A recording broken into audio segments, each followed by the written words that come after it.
Hello friend, welcome back to SYBA class in the subject of agriculture economics. अर्थात आपल्या नेहमीच्या SYBA वर्गाच्या कृषी अर्थशास्त्र विशेष विषय 1 या विषयाच्या व्याख्यानामध्ये मी प्राध्यापक डॉक्टर मनोज कुमार गायकवाड, अर्थशास्त्र विभाग प्रमुख वसंतराव नाईक महाविद्यालय शहादा आणि अर्थशास्त्र अकादमीच्या वतीने आपलं मनापासून स्वागत करतो. मित्र, मागच्या तासाला मागच्या व्हिडिओमध्ये मागच्या व्याख्यानामध्ये आपण सरकारी शेतीचा अभ्यास केला. या व्याख्यानामध्ये आपण सामूहिक शेती या कृषी मशागतीच्या प्रकाराचा अभ्यास करणार आहोत. मित्रहो, सामूहिक शेतीला इंग्रजीमध्ये कलेक्टिव्ह फार्मिंग असं म्हटलं जातं.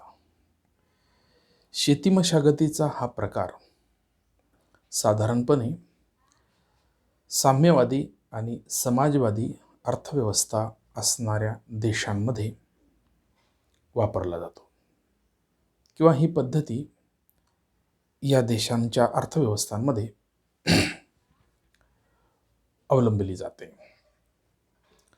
म्हणून रशियाच्या 1917च्या बाल्शविक क्रांतीनंतर सामूहिक शेतीचा प्रकार किंवा साम्यवादाचा तिथे स्वीकार केला गेल्यामुळे साम्यवादाचं ते लक्षण आहे की संपूर्ण शेती ही राष्ट्राच्या मालकीची बनते.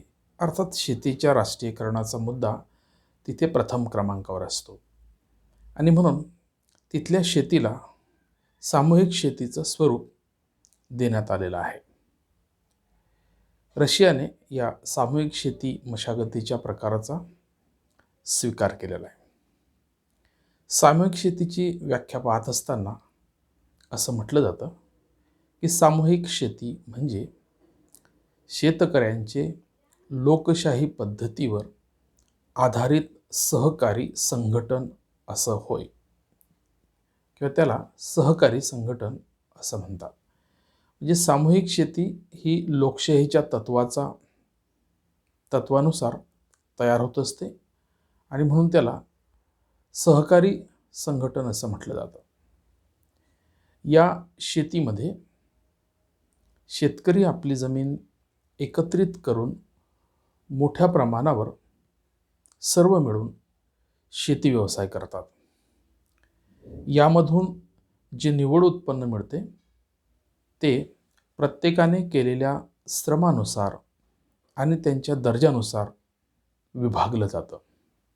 सामूहिक शेतीचा अवलंब करणारा देश म्हणून रशियाकडे पहिल्यांदा रशियाचा नंबर लागतो किंवा रशियाकडे पाहिलं जातं. या प्रकारच्या शेतीमध्ये श्रम, भांडवल, अवजारे एकत्रित करून त्यांचे सामाजिकीकरण केलं जातं. म्हणजे ते सामूहिक मालकीचे असतात. सोशलायझेशन त्या आदानांचं केलं जातं. परंतु घर, पशु, परसबाग यांची मालकी मात्र व्यक्तिगत असते. यामध्ये खाजगी मालमत्तेचा हक्क मर्यादित प्रमाणात मान्य केलेला दिसतो.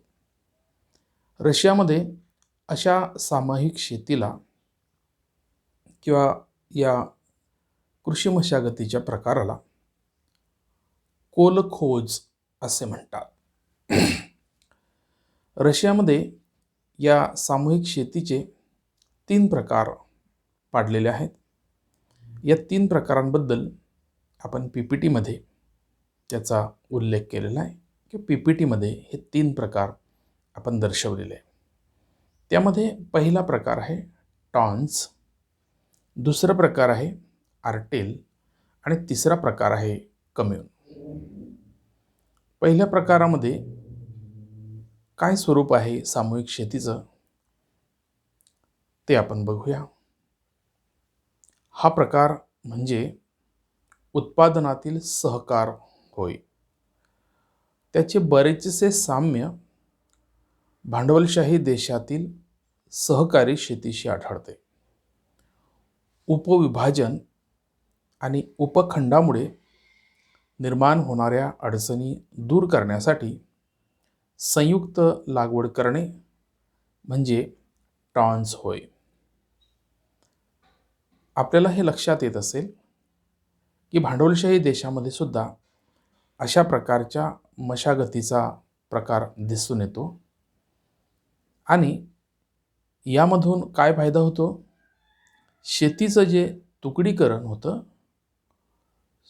जी धूप निर्माण होते शेतीमध्ये, उपविभाजन, उपखंडन या सर्व दोषांना जर निर्मूलन करायचे असेल आणि शेतीचा संपूर्ण वापर किंवा संपूर्ण शेती वापराखाली आणायची असेल तर या शेती मशागतीच्या प्रकाराचा वापर केला जातो किंवा तिचा स्वीकार केला जातो.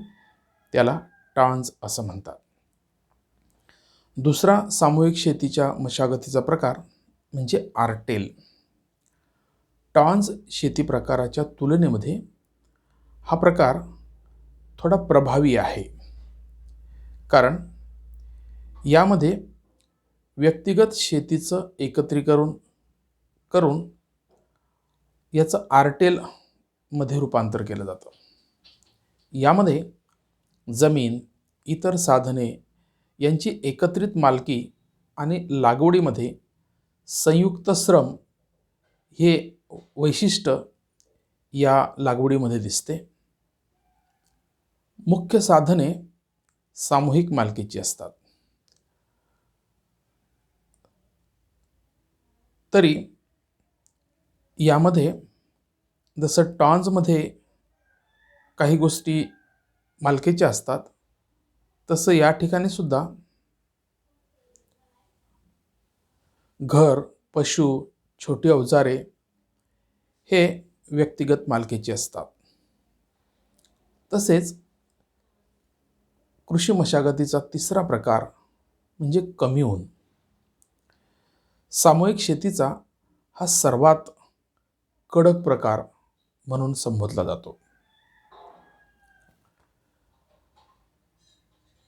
कम्यून म्हणजे यामध्ये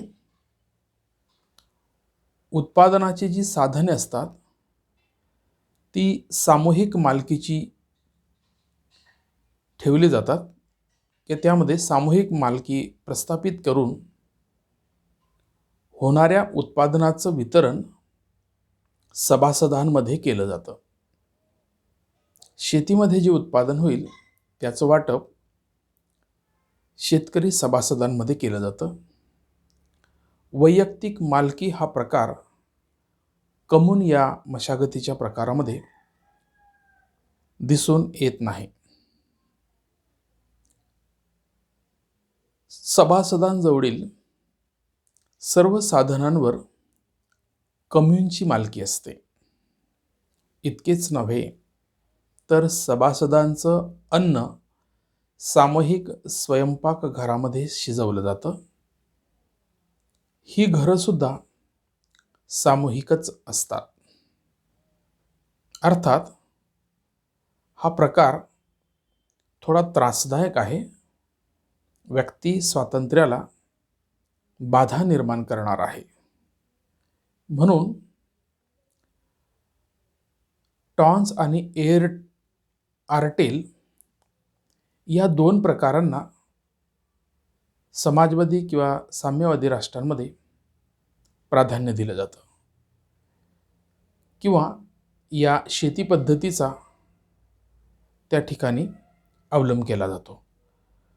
कम्यून हा थोडा शिस्तबद्ध असा भाग आहे. या सामूहिक शेती प्रकाराची पद्धती कशी असते, कार्यपद्धती कशी असते याबद्दल आपण बघूया. सामूहिक शेतीच्या कामाच्या दृष्टीने श्रमिकांच्या ब्रिगेड्स असतात. आता ब्रिगेडियर असे शब्द आपण भारतातील सैन्याच्या संदर्भामध्ये ऐकत असतो. विशिष्ट संख्येच्या सैन्याच्या आधारावर हे पद निर्माण केलं जातं. त्या तुकडीचा ते पद किंवा ती व्यक्ती ऑफिसर असते. त्या पद्धतीने साम्यवादी समाजवादी राष्ट्रांमध्ये या शेती प्रकारामध्ये श्रमिकांच्या अशा तुकड्या असतात आणि त्याला ब्रिगेड्स असं म्हटलं जातं. या तुकड्यांमध्ये 50 ते 100 एवढी श्रमिक संख्या समावेशित असते. या सगळ्यांचा एक ब्रिगेडियर असतो, एक मुख्य संचलन करणारा असतो, त्यांच्यावर देखरेख ठेवणारा असतो, त्यांचं व्यवस्थापन करणारा असतो. या ब्रिगेडचे सुद्धा आणखी छोटे छोटे गट पाडले जातात. कदाचित श्रम विभागणी आणि विशेषीकरणाच्या तत्वानुसार विशिष्ट प्रकारच्या काम करणाऱ्या लोकांचा वेगळा गट, अशा पद्धतीने 15 ते 20 श्रमिक असलेल्या गटांची निर्मिती केली जाते आणि या गटांना झ्वेनो या उपनावाने ओळखलं जातं. म्हणजे ब्रिगेड्स म्हणजे तुकडी आणि त्या तुकडीमधला आणखी एक अंतर्गत भाग म्हणजे झ्वेनो, अशा पद्धतीने या श्रमिकांचं कामाच्या दृष्टिकोनातून विभाजन केलं जातं. या श्रमिकांच्या कामकाजाचं मोजमाप वर्किंग डे म्हणजे कार्यदिवस या स्वरूपामध्ये केलं जातं. प्रत्येक श्रमिकाच्या खात्यात त्याच्या कार्यदिवसानुसार हिशोब ठेवला जातो. हंगामाच्या शेवटी या कामाबद्दल त्यांना मौद्रिक स्वरूपात म्हणजे पैशाच्या स्वरूपात किंवा वस्तूच्या स्वरूपात मोबदला अदा केला जातो. गरजेनुसार त्यांना अग्रिम किंवा ॲडव्हान्ससुद्धा अदा केला जातो. तसेच सामूहिक शेतींना आधुनिक यंत्र व अवजारं पुरवठा करण्यासाठी एक स्वतंत्र व्यवस्था निर्माण केलेली असते. यासाठी 1958 पासून मशीन ट्रॅक्टर स्टेशन या संस्थेच्या वतीनं या सर्व आदानांचा पुरवठा केला जातो आणि ही संस्था सामूहिक शेतीवर नियंत्रण ठेवण्याचं काम करते. त्यानंतर कोलखोजच्या माध्यमाने शेतीच्या उत्पादनावर विविध प्रकारच्या प्रक्रिया केल्या जातात. शेती व्यवसायाबरोबर इतर अनेक कामं सुद्धा केली जातात, ज्यामध्ये विटा बनवणं, अवजारं व गाड्यांची चाकं बनवणं इत्यादी कामं केली जातात. जसं मी आपल्याला आधी उल्लेख केला की श्रमिकांच्या श्रमविभागणीच्या आणि विशेषीकरणाच्या तत्वावर कौशल्याच्या आधारावर वेगवेगळ्या काम करण्यासाठी वेगवेगळ्या झेनोची निर्मिती केली जाते, ज्यामधून अर्थव्यवस्थेसाठी लागणाऱ्या सर्वच प्रकारच्या आदानांची, सुविधांची, वस्तूंची निर्मिती करणं सोयीचं होतं. आणि म्हणून सामूहिक शेतीमध्ये अशा मल्टिपल दृष्टिकोनातून कामाचं वाटप होतं आणि शेतीची मशागतीचा हा प्रकार त्या ठिकाणी स्वीकारला जातो. या प्रकाराच्या दोषांबद्दल सुद्धा आपण थोडी चर्चा करूया. सामूहिक शेतीमध्ये इतर शेतींमध्ये जसं फायद्या तोट्याचा विचार असतो, तसाच सामूहिक शेतीमध्ये सुद्धा दोष असू शकतात. कारण आपल्याला माहिती आहे की जेव्हा जेव्हा राष्ट्रीयकरणाचा फार मोठा गाजावाजा होत असतो, खाजगीकरणाला त्या ठिकाणी वाव नसतो, ज्या ठिकाणी व्यक्ती स्वातंत्र्य नसतं, ज्या ठिकाणी स्पर्धा नसते, त्या ठिकाणी व्यवस्थेमध्ये अनेक प्रकारचे दोष निर्माण झालेले दिसतात आणि त्याचा परिणाम त्या उत्पादनाच्या प्रक्रियेवर निश्चितपणे प्रतिकूल स्वरूपामध्ये होत असतो. त्या अनुषंगाने ज्याही ठिकाणी सामूहिक शेतीचा प्रयोग होत असेल त्या ठिकाणी त्यामध्ये कोणत्या प्रकारचे दोष येऊ शकतात याबद्दल आपण एक नजर टाकूया. सामूहिक शेतीच्या या प्रकारामुळे रशियाला जरी हातभार लागत असला तरी या व्यवस्थेमध्ये मोठ्या प्रमाणातल्या दोषांमुळे शोषणाची व्यवस्थासुद्धा विकसित होताना दिसते. शेती वर्गाच्या राहणीमानाचा दर्जा यामधून थोड्याफार प्रमाणात उंचावत असला तरी पुढील प्रमाणे दोष या व्यवस्थेमध्ये किंवा शेती मशागतीच्या या प्रकारामध्ये आपल्याला बघायला मिळतात. पहिला दोष सांगितला जातो की रशियन शेतीमध्ये अपेक्षेपेक्षा उत्पादन कमी होतं. जेवढ्या मोठ्या प्रमाणामध्ये या व्यवस्थेचा गाजावाजा केला जातो त्या गाजावाजाच्या प्रमाणानुसार शेतीतलं उत्पादन होताना दिसत नाही. त्यानंतर सामूहिक शेतीतील धान्य उत्पादन व इतर उत्पादन अतिशय कमी किमतीला खरेदी केलं जातं आणि जास्त किमतीला विकलं जातं. हा सर्व व्यवहार सरकार करते किंवा सरकारच्या प्रतिनिधींकडून केला जातो. त्यानंतर सामूहिक शेती आणि सरकारी शेती यामध्ये सुद्धा लालफितींचा कारभार हातभार किंवा हा कारभार जो आहे तो मोठ्या प्रमाणामध्ये अकार्यक्षमता निर्माण करतो. लालफितीचा कारभार म्हणजे नोकरशाहींच्या हातामध्ये असणाऱ्या सर्व परवानग्या किंवा ही व्यवस्था राबवण्याची त्यांच्या हातात असणारी पॉवर ही वेगळ्या प्रकारचं वळण व्यवस्थेला लावताना दिसते. त्यानंतर सामूहिक शेतीला कामापासून मिळणारा जो मोबदला आहे तो अत्यंत कमी असल्यामुळे कुटुंबाच्या पालनपोषणासाठी तो कमी पडतो. त्यानंतर सामूहिक शेतीकडे कामामध्ये दुर्लक्ष होण्याच्या फार मोठ्या शक्यता दिसून येतात. दुसऱ्या महायुद्धाच्या काळामध्ये रशियातील बरीचशी श्रमशक्ती कमी झाल्यामुळे एकूण शेतीच्या उपलब्धतेच्या प्रमाणानुसार श्रमिकांचा पुरवठा त्या ठिकाणी कमी पडलेला दिसतो. अशा रीतीने काही दोष वगळता सामूहिक शेती हे सामाजिक आणि आर्थिक न्यायाच्या दृष्टिकोनातून योग्य आहे असं काही तज्ज्ञांचं मत आहे. सामूहिक शेती पद्धतीत अनेक व्यावहारिक दोष असल्याने या शेतीचे यश थोडं मर्यादित बनत जातं. भारतात देखील या शेती पद्धतीचा स्वीकार करण्यात आला आहे. मात्र रशियातील शेतीमध्ये असणारे दोष भारतीय शेती पद्धतीमध्ये थोड्या कमी प्रमाणात आहे. यातला आपल्याला यामधले फरक लक्षात घेता आला पाहिजे की भारतामध्ये लोकशाही आहे, तशी साम्यवादामध्ये लोकशाही जरी असली तरी सर्वच निर्णय हे सरकार घेत असल्यामुळे सरकारच्या 100% हस्तक्षेपामुळे अनेक प्रकारचे दोष निर्माण होतात. पण भारतामध्ये मिश्र अर्थव्यवस्थेचा स्वीकार केलेला असल्यामुळे हा प्रयोग जेव्हा जेव्हा खाजगी क्षेत्रामध्ये होतो तेव्हा तेव्हा त्यातील दोष हे कमी झालेले दिसतात. खाजगी क्षेत्र यासाठी की काही लोक एकत्र येऊन सरकारच्या या योजनांचा फायदा घेऊन उत्पादनामध्ये वाढ करतात आणि आपल्या उत्पन्नामध्ये सुद्धा वाढ करतात. म्हणजे शेतीची मालकी खाजगी असते परंतु व्यवस्था आणि सगळ्या प्रकारच्या सोयीसुविधा सरकारच्या असतात. त्यामुळे सरकार आणि खाजगी क्षेत्र असं मिळून हा प्रयोग यशस्वी करण्याचा प्रयत्न केला जातो.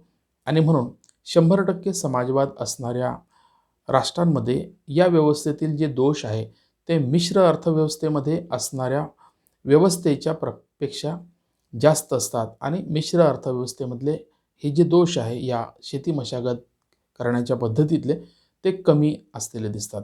कारण या ठिकाणी लोकशाही देश आणि सरकारचा मर्यादित हस्तक्षेप आणि लोकांना या व्यवस्थेमध्ये काम करण्याच्या संदर्भातलं निर्णय घेण्याच्या संदर्भातलं असणारं स्वातंत्र्य याचा परिणाम पॉझिटिव्हली भारतासारख्या देशामध्ये सामूहिक शेतीच्या प्रकारामध्ये दिसून येतो.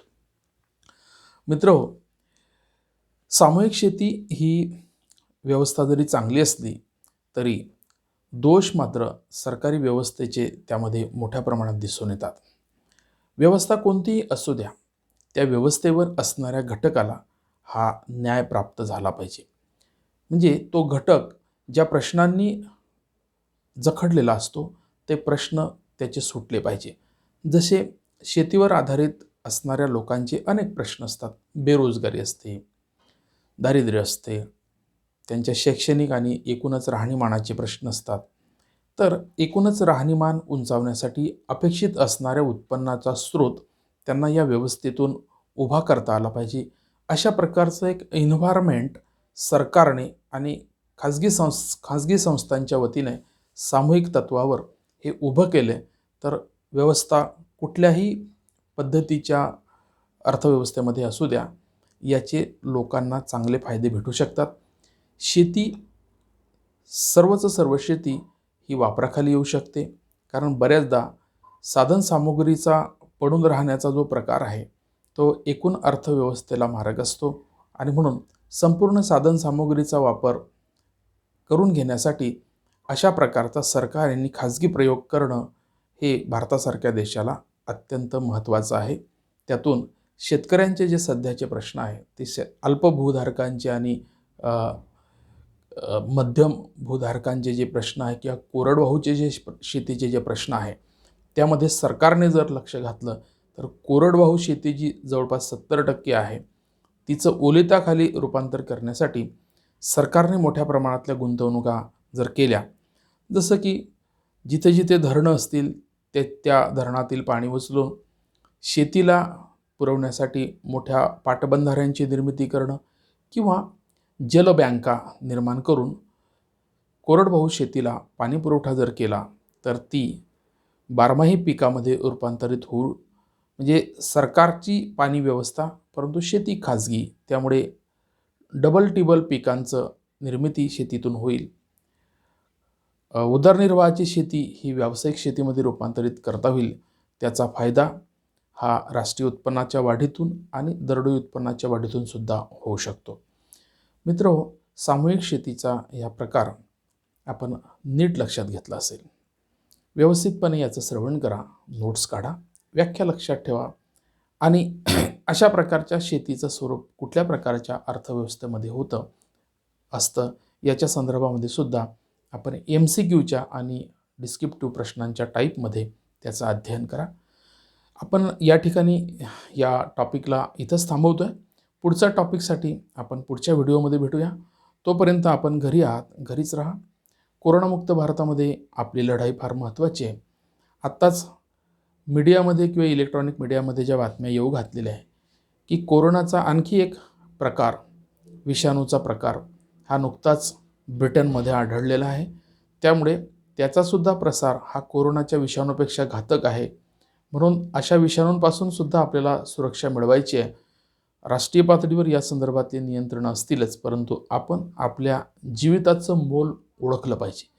आपल्या कुटुंबात प्रत्येकाचा जीव मोलाचा आहे आणि म्हणून अशा विषाणूजन्य आक्रमणापासून आपण स्वतःच त्याच्या लढाईला सक्षम झालं पाहिजे. याला आपल्यापासून आणि आपल्या कुटुंबापासून लांब ठेवलं पाहिजे. म्हणून या संदर्भातल्या शासकीय नियमांचं आपण पालन करा. 100% आपण आणि आपलं कुटुंब हे सुरक्षित राहील, यात वाद नाही. मित्र, पुढच्या व्हिडिओमध्ये भेटूया. तोपर्यंत इथं थांबतो आहे. व्हिडिओ आवडला असेल तर लाईक करा, शेअर करा आणि चॅनल सबस्क्राईब करा. थँक्यू.